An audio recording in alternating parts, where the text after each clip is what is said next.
Tales from the Lot, episode 23. People were taking care of each other. My guest is Bill Bigelow, and if you've ever wondered what it was like at the Grateful Dead beginnings of the late 60s, you're going to want to listen to this one.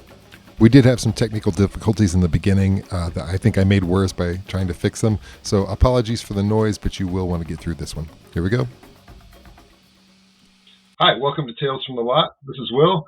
My guest today is Bill Bigelow from Portland, Oregon. How are you doing today, Bill? I'm good. Thanks, Will. Thanks for inviting me. For sure.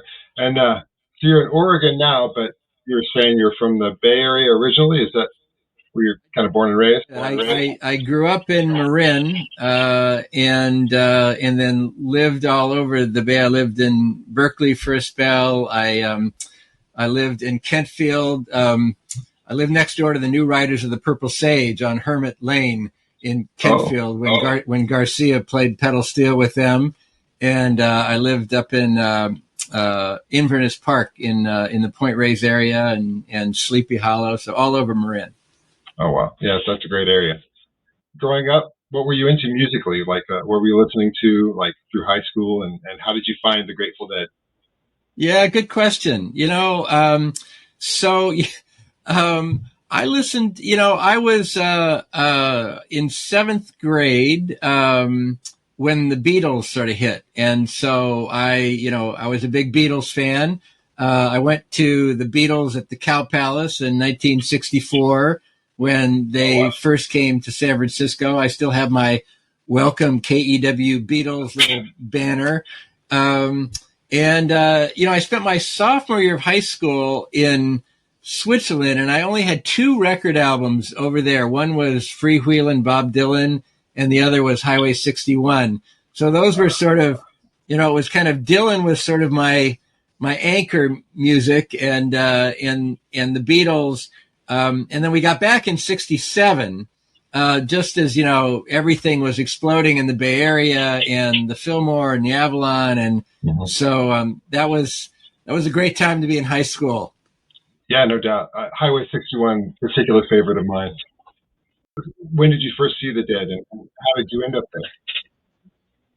there? My very first concert, my friend Ned Leathers, I just want to give a plug to Ned, who is no longer living, but Ned just had such great musical taste and just sort of began taking me along. And I can't even believe that my mother let me go, but on May 15th, 1968, at the Carousel Ballroom at the corner of Market and Van Ness in San Francisco, later became the Fillmore West, the Hells Angels had a concert with Big Brother and the Holding Company as headliners and the Youngbloods and a little group called Rejoice.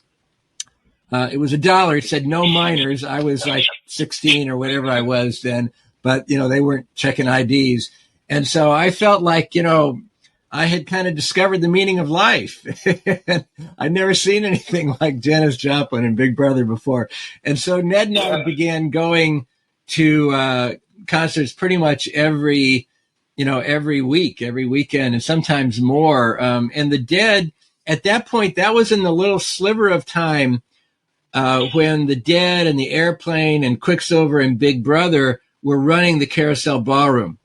And then Bill Graham had the original Fillmore over on Fillmore Street. And so I began seeing the Dead at the Carousel. And and they were uneven, I can remember one time going, and there might have been like maybe a couple hundred people there or so. And I remember turning to Ned and saying, God, I hope that they can get some enthusiasm up with so few people. And so those were before there was anything called Deadheads.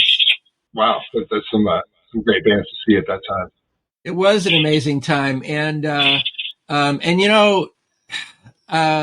don't know if you've talked on your show about Bill Graham, and you kind of had to love him and hate him, because he was a mean SOB, and he. But on the other hand, you knew that if at a Bill Graham organized concert, they were going to start on time. You were going to get three bands with doing a set each, and then they were all going to start again, and they were going to play at least until 2 a.m, if not more. And so in some ways it was a wonderful thing to have this kind of, I don't know what, this kind of a capitalist pig there running the Fillmore West. So, and Winterland, he ran Winterland too. You mentioned, if we have talked about him on the show, and it seems like the few times that he has come up, it's been in sort of like he was kind of a hard ass to whoever he was interacting with, He was a hard ass, but here's the deal. He loved the Grateful Dead. I mean, he had a love-hate relationship probably with the Grateful Dead because he was a quintessential businessman, and the Dead were sort of they lived in opposite land, right? Right. But on the other hand, Bill Graham totally appreciated the Dead. One of my favorite quotes from Bill Graham about the Dead is that the Grateful Dead are not the best at what they do. They're the only ones who do what they do.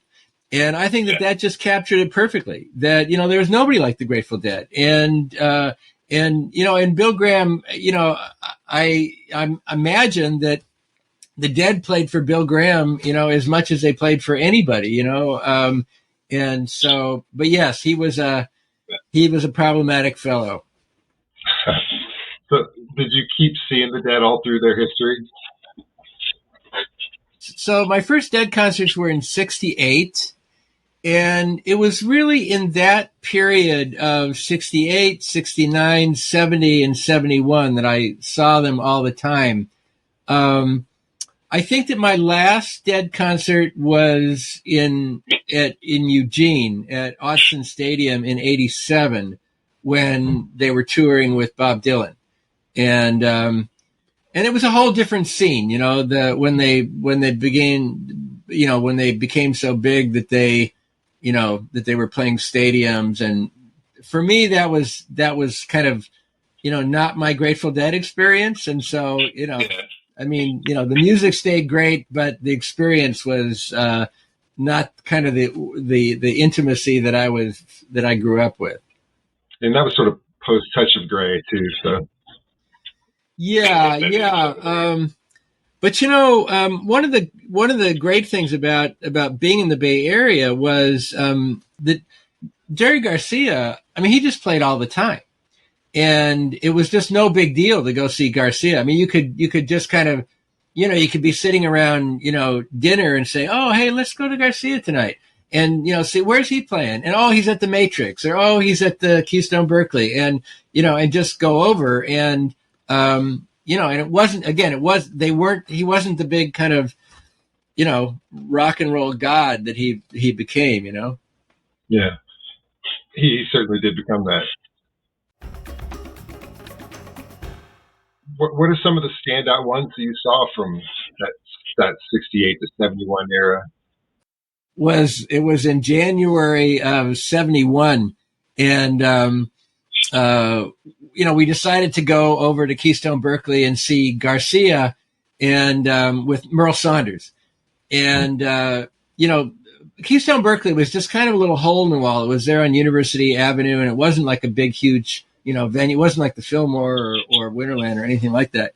And we didn't know how long it took to drive from, Point Reyes and Inverness where we were. And so we left. We got there early.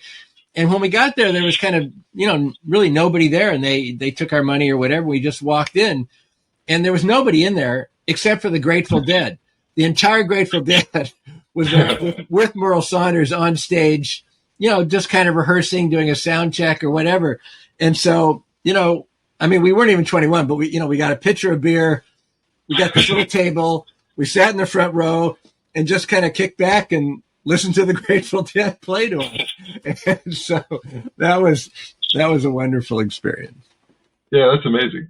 Was there some interaction? I mean, like, were they appreciative of? Yeah, there was always interaction in the small. I remember one time at the Carousel. I don't think it was when the Fillmore West had started there yet. I think it was still the Carousel, and the Dead came out, and we would always get there early, so you could just kind of, you could really lean on the stage. I mean, the stage was just not that tall at the Carousel at Fillmore West. It was, might have been like, 3.5 feet tall or something. And so you could just lean on it.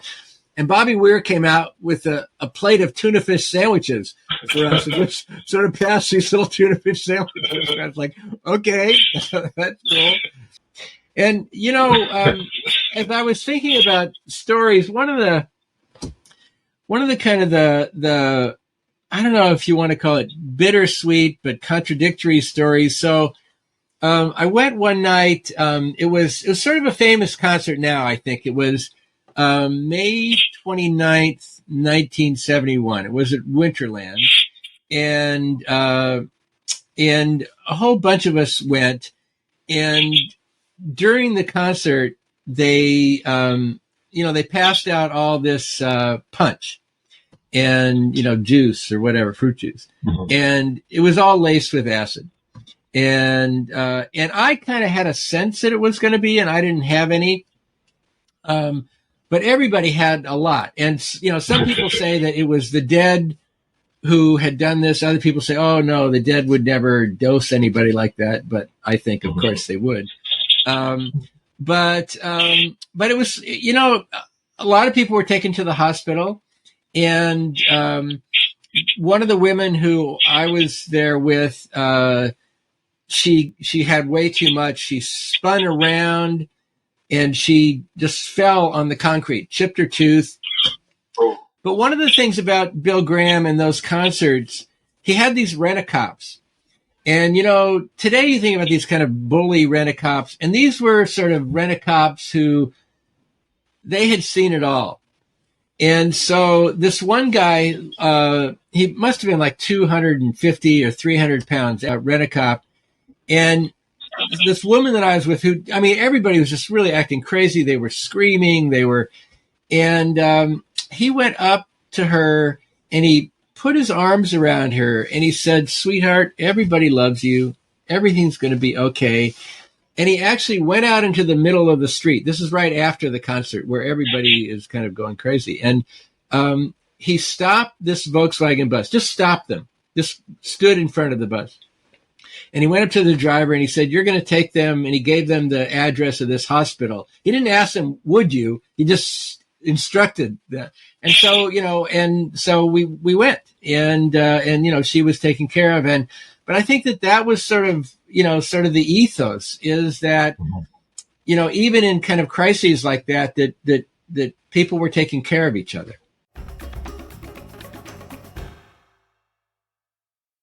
Hey there, wanderers of the open road. I invite you to say goodbye to the dull and hello to the dazzling with Golden Road GPS navigation, the ultimate guide to scenic, colorful, and spiritually uplifting routes. Have you ever been cruising down the highway, chasing the sunset and the next adventure, when suddenly you found yourself at a crossroads, unsure which path to take? Crap, I have no idea where I am. I just want to get to the concert on time. Fear not, fellow traveler. Golden Road. Navigation has got your back. With Golden Road, you'll embark on a journey like no other, guided by the voices of Bob Weir.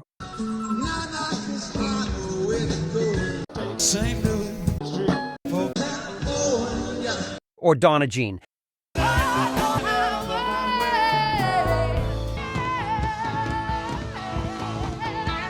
And coming soon, get ready to be serenaded by the one and only John Mayer.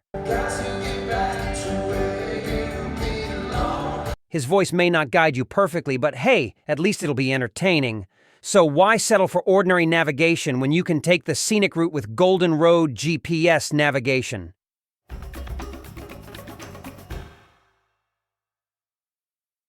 My favorite one that I listen to it every week. Is from August 6, 1971. I didn't go. But I had a second generation, reel-to-reel copy of the tape. And, it's just like, Garcia's just kind of talking to God, he's just, and it's just so beautiful and it's so powerful. And you just know that people's lives were changed that night. And, it was like, the Dead could be, Dead had plenty of off nights, but with their on nights, it was like, it was just like so spectacular and like nothing ever. Yeah, I couldn't agree more. Yeah. I remember going to one of those, early concerts when it would have either been at the Carousel or in the early days of the Fillmore West, and it was before. After a while, it became like the Dead could do no wrong. They could get up there and they could do anything, and people would kind of scream and applaud and give them standing ovations. But everybody was just kind of sitting, and I think probably they were playing Dark Star, and then Dark Star kind of moves into Saint Stephen, and then there's that moment in Saint Stephen. It kind of starts out gentle, and then they just crash into it, and it was just. As one, the audience just rose and just, and it's like, the Dead could just take you places that, that only the Dead could take you. That's like right after the lady finger part. Lady finger. Yeah. And it crashes right into it. Yeah. Yeah. See, you were seeing it with Pigpen. Oh, yeah, absolutely. In fact, for me, there is no Grateful Dead without Pigpen. He was, obviously Love Light, but so many. It was a great.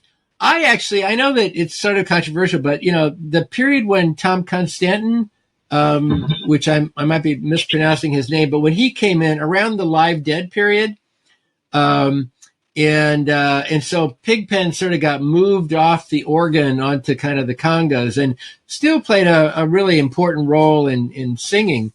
He was the life of the party. Yeah, I believe it. It's funny, I don't think, I don't know that any of us knew that he was sick. I don't know that any of us knew that he was really kind of getting sick during all that period. And so, it was, he used to really, his organ was very centered.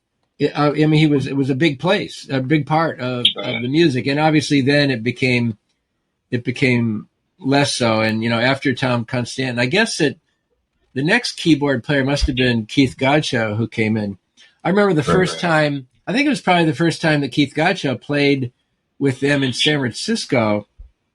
We went to the Harding Theater, and there's a video or a CD of it now. There's CDs of everything now, I guess. But so the Harding Theater was not a usual music venue. It was this kind of sort of movie theater, I guess, on Divisadero in San Francisco. And so it was, it would have been November of 1971. And so I think that Keith Godchaux began playing with them just a brief period before that. But it was interesting because, I liked him, but the Dead at that, it was kind of like he slowed them down a little bit. That it was almost like he was sort of having to still learn the songs at that point. There's a lot of songs. That was before. There were a lot of songs, right? A lot of songs, yeah. But that was before Donna began singing with them. Did you consider going to the Wonderland shows in '74, the farewell shows or whatever? In '74, I was an Antioch College student in Ohio, so I did go to all the last days of the Fillmore concert. In fact, you can see Bill Graham walking right by me in that film. The last days. I'm in line there. And actually a bunch of my friends, my then friend Kim Mitchell, her beautiful blonde hippie face kind of fills the screen at one point. This is just to tell you about Jerry Garcia. So Garcia So it's the Rowan Brothers are opening, and then it's New Riders of the Purple Sage, and then it's the Grateful Dead. And so they're going to play. It's going to be 6 sets total, right, at Fillmore West. And so Garcia plays pedal steel with the Rowan Brothers. Garcia plays pedal steel with New Riders of the Purple Sage. And then Garcia plays lead with the Grateful Dead. And then he starts over and does it all again. So Garcia plays every single set from like 8 p.m. or 8:30 or whenever it started till, 2 or 3 in the morning. And, it's just like, the boy loved music. What can I say? mean, that's hungry. Yeah, it's really, yeah. And, and I mean, he was just playing pretty much every night of the week. And I brag about this to whoever will listen. But my favorite address of any places I've ever lived is on Hermit Lane in Kentfield. And so Kentfield, it's really like within it's like 5 or 10 minutes at the most from College of Marin. But it's this beautiful little kind of, dense tree area. It's a dirt road. And there were only 2 houses there. There was our house and there were New Riders of the Purple Sage. It's when, I don't know if it's like Marmaduke whose house it was, but their rehearsal room, the New Riders rehearsal room, was their living room. And so it was right next door to ours. And so, and my room kind of was on that side of the house. So I could literally lie on my bed and just kind of just hang out there and listen to Jerry's pedal steel come in through my window. So, wow. I mean, it was both the greatest place to live, but also, just musically is how lovely to live right next door to them. It was when I actually got, I was working with the Marin Peace Coalition. I was doing anti-war work at the time. This is, the spring and summer and into the fall of 1971. And so I went next door, knocked on the door, and asked them if they would do a benefit for the Marin Peace Coalition and this Marin County People's Food Co-op that we were organizing as sort of an alternative to the capitalist Safeway and other food stores. And they said, yeah, sure. And, go to our office and here's our manager is Sam Cutler, and talk to Sam and he'll set it up and tell him that we said yes. And so I did. I went to the Grateful Dead's office in Santa Fe, and Garcia was there and just kind of hanging out, and Bill Kreutzmann was there. And the best sound system I've ever heard in my life to this day was in that office in San Rafael, which I don't know, maybe it's possible they still have it.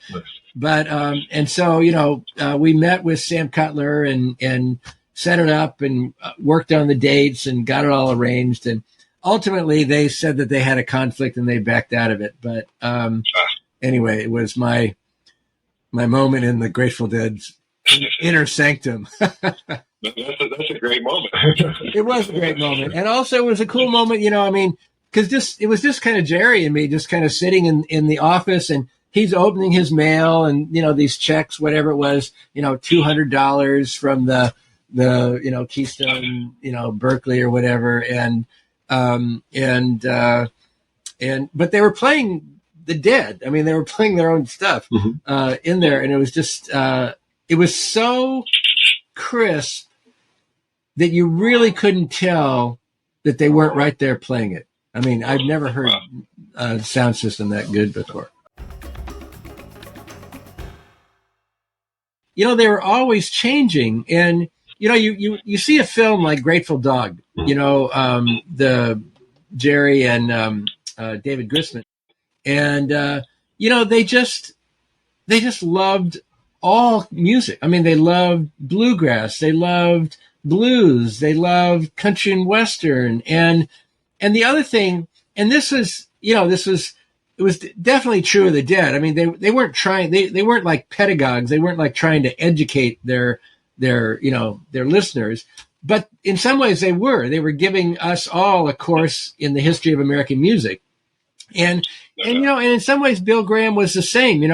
Bill Graham, he knew, like I can remember going to see The Who, and I saw The Who 3 nights in a row, and Bill Graham had Woody Herman's big band with them. and And you still have hearing. well, barely, yeah. No, we were sitting right in front with the Who too, and and we'd go to see.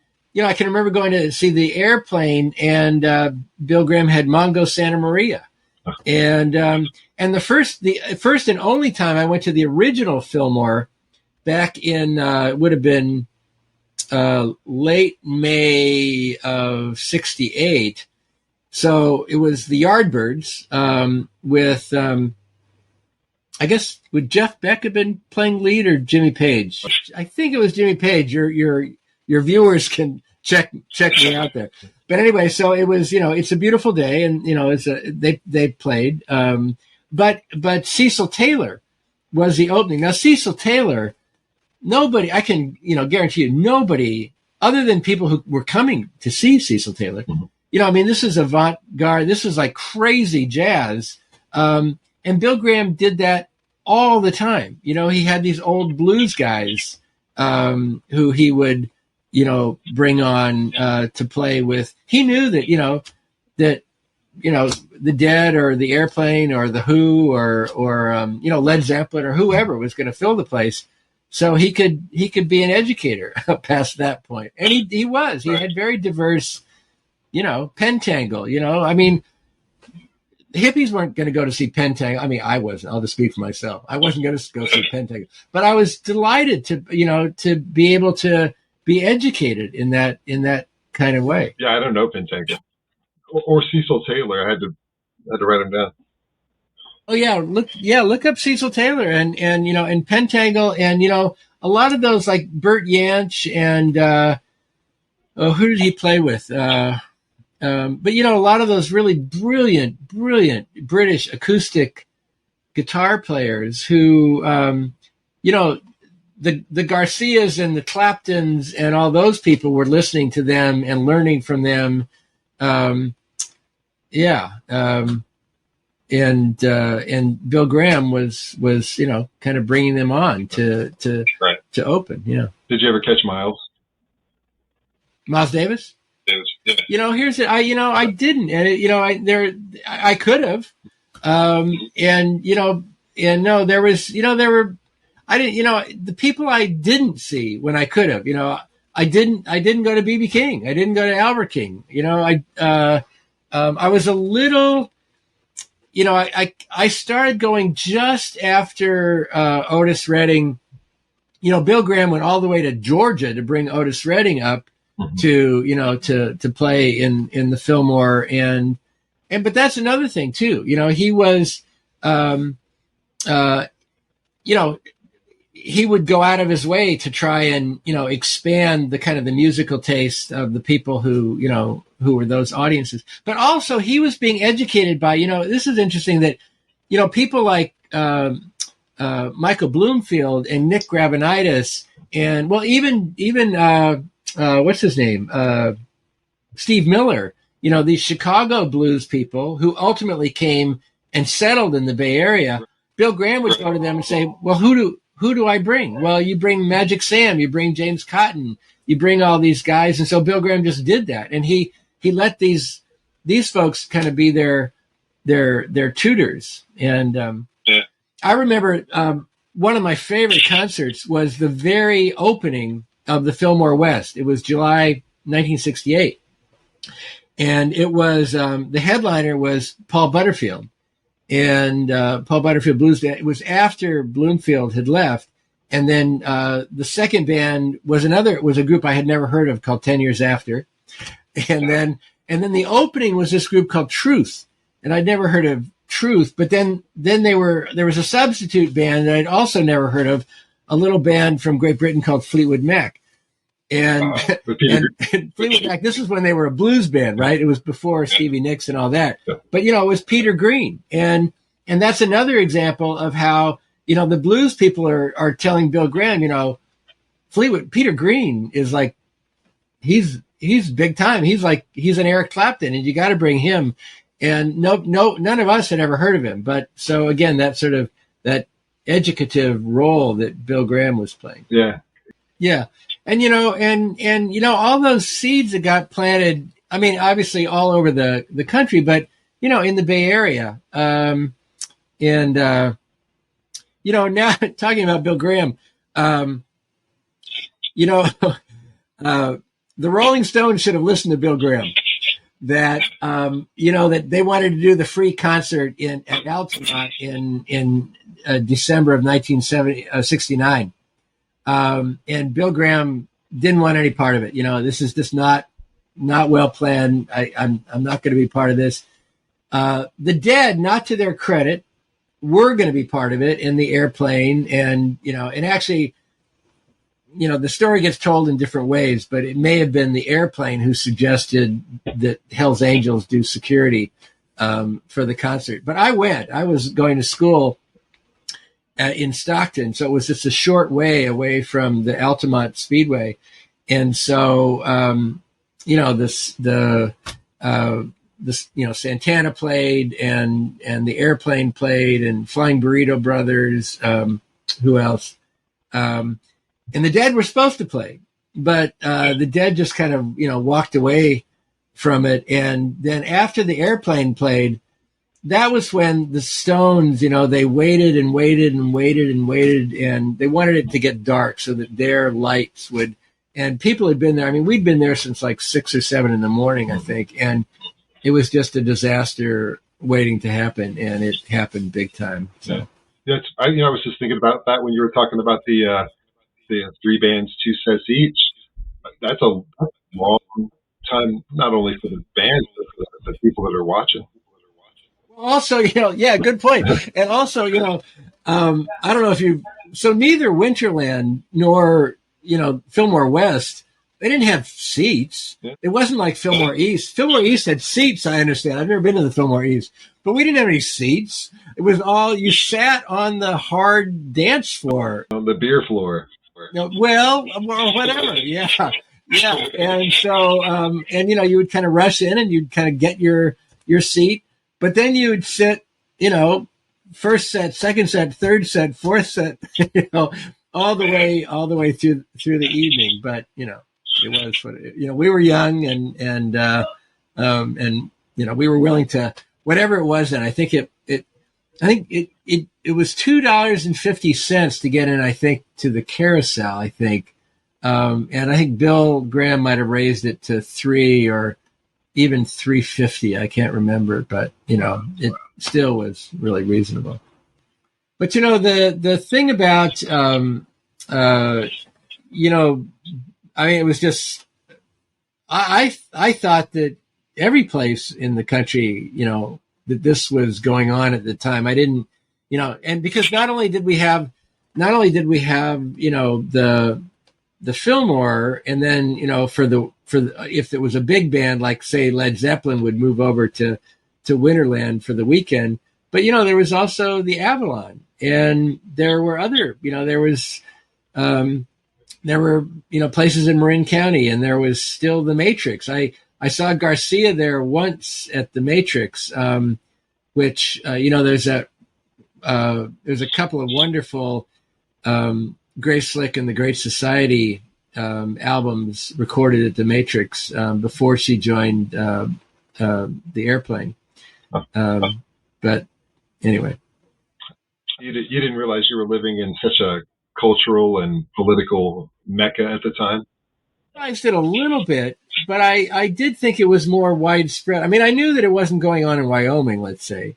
It's still not. But, and, when I went down in the summer of 1968, I went down to LA to spend time with my good friend Jim Green. And Jim was a year younger, but we went to the Whiskey A Go-Go to see Eric Burdon and the Animals.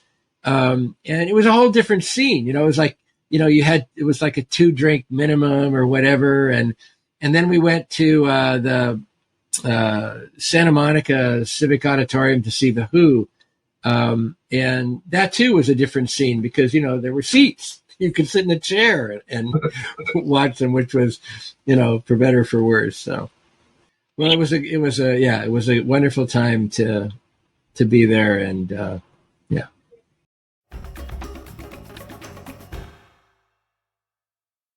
You mentioned you worked for or you worked with a nonprofit.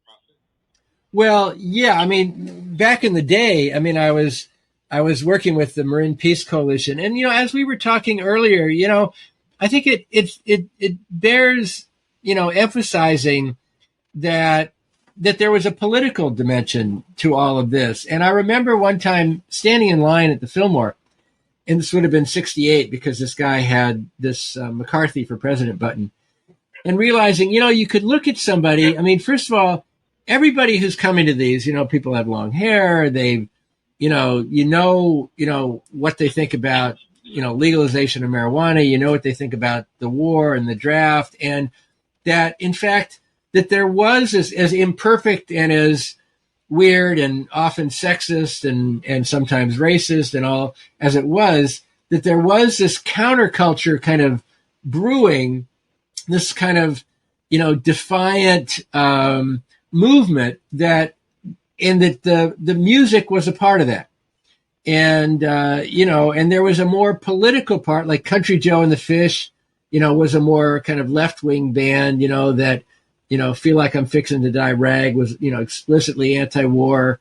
And some less, explicitly political groups like the Grateful Dead, but, the Airplanes Volunteers, and that so I think it's important to think about the music and the way in which it hooked in to a broader kind of sense of defiance and social justice and peace. It was just, it was an important piece. And so that there was a broader education going on. So as I was being pulled more into politics, I was also being pulled more into this whole, counterculture at the same time.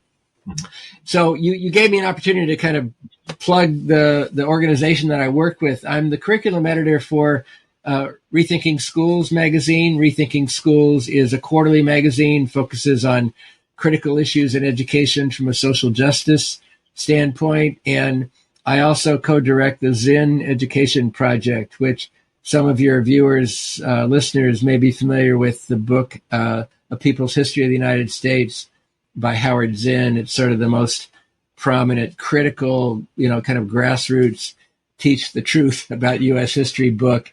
And so we offer free people's history curriculum for teachers who want to teach outside the textbook. And that's sort of our mission to provide that kind of resource. And also we try to offer a way for teachers who want to connect, some of the social justice music work with that. And so we encourage people to, you can just go to the Zen Education Project and, put in music and see the kind of the curriculum that comes up.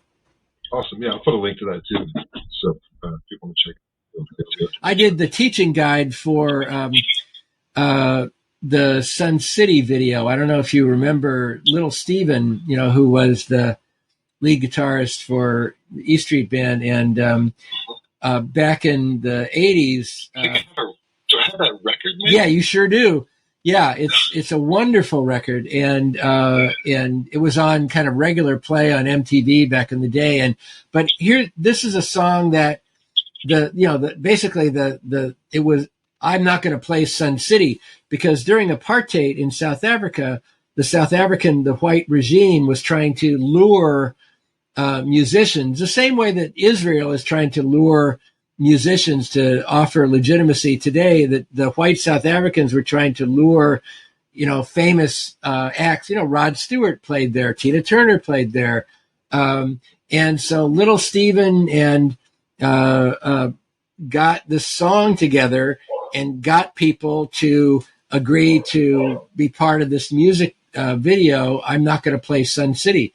And with Bob Dylan and Lou Reed and Run DMC and Africa Bambaataa and Ringo and Keith Richards and Bono and it was just, it was an amazing thing. And after that, by and large, nobody did play Sun City because basically the whole progressive, music movement, said, no, this is not a cool thing. We don't offer, Miles Davis was part of that. We don't want to, lend our support to apartheid in South Africa. And, and if you're listeners and viewers, go back and look at that. I mean, Miles Davis is on it, and it's a whole album too. And I think Bono has a song on it. It's possible that Keith Richards has a song on it. But it was, it was really, it was produced by, by little Steven Van Zandt, who did so many, great things during that period. And of course, Bruce Springsteen is part of that Sun City piece too. Yeah.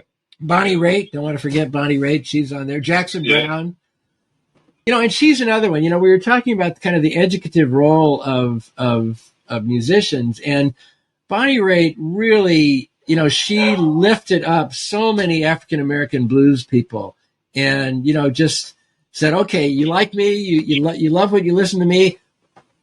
Let's listen to these other people too, let's listen to John Lee Hooker, and so she was always about kind of honoring, where the music came from.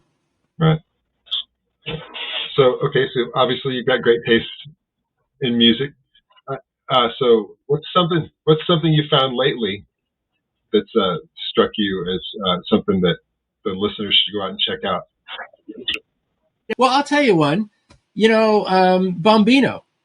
So I don't know if you've heard Bombino. So Bombino is from North Africa, and I think of Bombino as like the Jimi Hendrix of North Africa. And so Bombino, well, actually, I was going to go to the Portland, the Blues Festival, because I wanted to see Los Lobos. They were headlining this one evening, and Los Lonely Boys, and Bombino was sandwiched in between. And I got a detached retina. I don't know. Don't ever get one, because you have to lie on your side. You have to lie on your side for 7 days. And so I couldn't go out anywhere. But KBOO Radio, give a little shout out to KBOO Radio in Portland. They had the whole blues festival live. And so I was listening to Bombino, and I thought, what the hell is this? This is like music I'd never heard before. And so it's like sort of traditional North African sound, but it's just, but it's got, deep blues, and, just rock and roll too. And so, so listen to Bombino. All right. I'll check it out for sure. Bill Bigelow, thank you so much for joining me. Oh, thank you. Thank you, Will, for having me. It's been a pleasure.